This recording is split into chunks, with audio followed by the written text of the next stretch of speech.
Jesus Christ. What a brutal, violent, unexpectedly close, knockout, drag out fucking battle of a primary. Jesus Christ. Light work? All right, well, look, let's review the facts at hand, okay? Obviously, I certainly, wanted a blowout. We didn't get one. It sucks. However, it is worth remembering the stakes here, where Abdul al-Sayed was I'm not going to say nobody, but a relative nobody and a strong progressive running up against somebody who got 70 million in AIPAC backing. The endorsement of the governor of Gretchen Whitmer and the implicit endorsement of much of the establishment, along with like a de facto endorsement from Obama, even though Obama never directly endorsed her, she sure fucking acted like he did, which serves kind of a similar outcome, So in spite of the fact that we were hoping for a gigantic blowout and not this like brutal fucking nightmare dealio, in spite of that fact, we should still be happy with this outcome. Here are my thoughts. We are in for a very, very rough general. We are in for a tough general here. This has been a very damaging primary, in large part because Haley Stevens couldn't stop fucking lying about Abdul al-Sayed, accusing him of being anti-Semitic and sexist and so on. Like, a lot of work is going to need to be done to consolidate. I think that Abdul al-Sayed has to now run as the most, like, broadly palatable candidate possible. I know it like sucks because we want him to do a victory lap or whatever. I actually think he needs to stop campaigning with Hassan Piker. He needs to drop the heavy progressive stuff, and he needs to start running like he is a marginal. I'm not saying he should stop being progressive. I'm saying he now needs to cast like the widest possible net. Not a smear on Hassan or whatever. I'm just saying that like Hassan is good for energizing a demographic. That demographic has been energized. In terms of the youth vote, in terms of low propensity voters, I think that the results from this election speak to the fact that that effort, that mobilization, has been successful. I think that it served a purpose and it has done well. But I think that right now the hope moving forward is just an unbelievably broad net being cast without compromising on the values that allowed you to make it this far.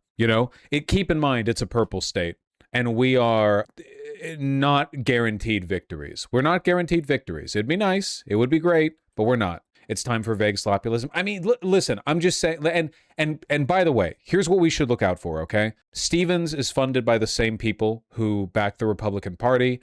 Stevens has said she would endorse Abdul al-Sayed should he win.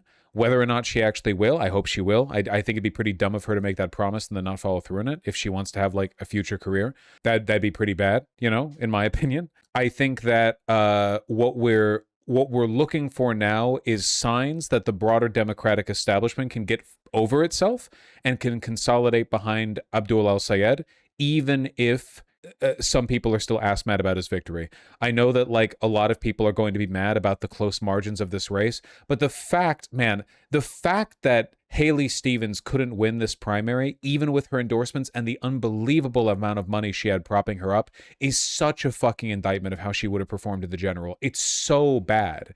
It's so bad. It's unbelievably bad. She's not going to get that leg up in the damn general. She's not going to get that same gigantic boost. She's not going to get this overwhelming 11-1 monetary advantage. So if she couldn't cut it here, no, this is a good outcome in terms of a Democratic victory. I do believe that. I believe that strongly. We just need to see him consolidate. And to that end, I think that he needs to I don't want to say run like a moderate, because he's not, and he shouldn't run like a moderate, but he needs to cast the widest net possible. Like one of the big things I think he really needs to do, he needs to do everything in his power to get the black vote on board. Like immediately quash this this like internal sectarianism that these discussions, like he needs to avoid a situation that Tallarico for the most part has been able to avoid. He needs to avoid this dynamic of like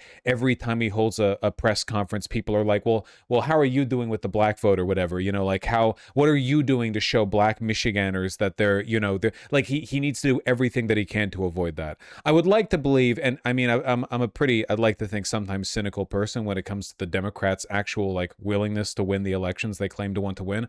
But like, I really do think that for the most part, the Democratic establishment is going to understand that it would not be like great for their party's long-term prospects to just openly fucking throw this election.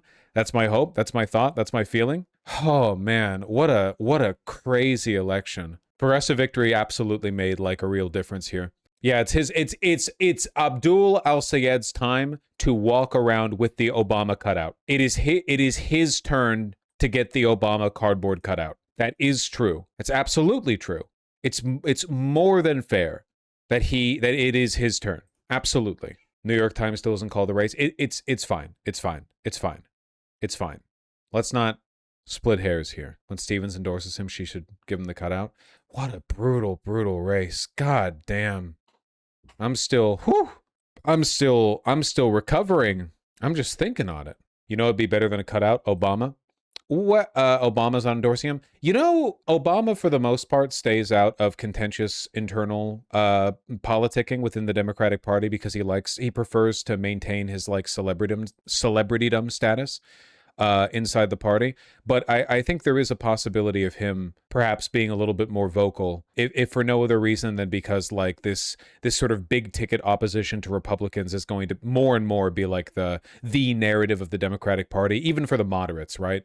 Like it is impossible for a Democrat to win right now unless they are willing to indicate that they are like militantly opposed to the Republican Party, right?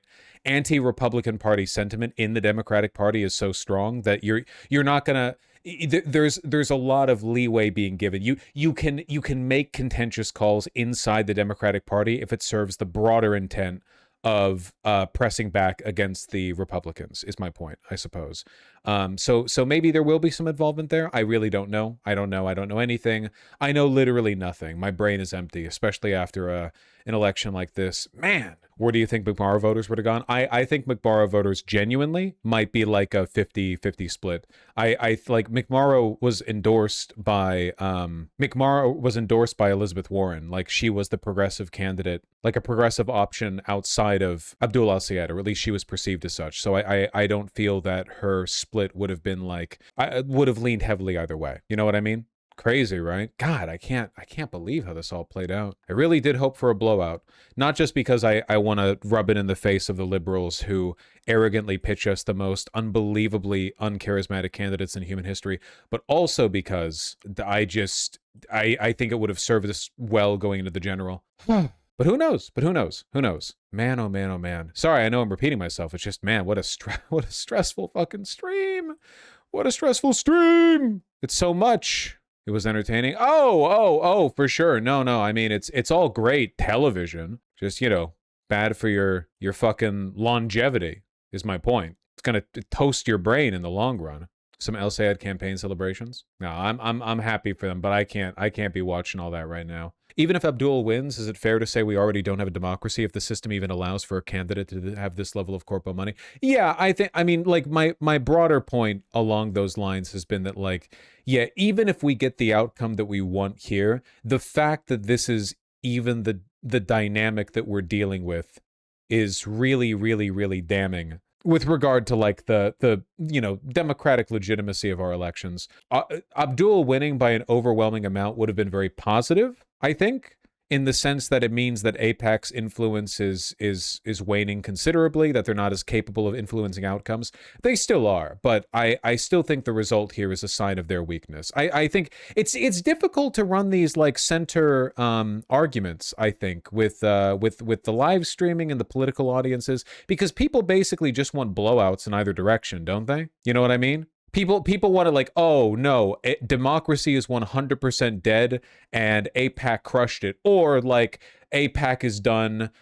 forever, Abdul Al Sayed, glorious Sharia, ultra powerful, da da da. It's like it's difficult to like straddle the fence. In reality, the corrosive influences that I've talked about for a long time are still a major, major, major, major, major problem. None of that has changed. This is a result we should be proud of, and we should work very hard in the general. I think that's not as inspiring of an answer as some people would like. Like some people would like it if the answer was like, all 100% or zero, you don't have to care at all, or you're like super duper invested in this outcome. Everything's great, everything's not great, but just how life is, I suppose. Not always getting those clean narratives.